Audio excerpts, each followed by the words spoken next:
Hello, I show you how to hard reset on LG K4. Turn off the phone.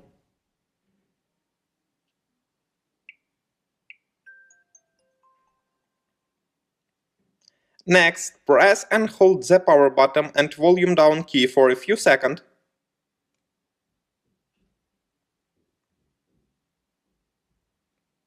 Release and press again the power key when the LG logo appears. Now use volume key and power button to select yes,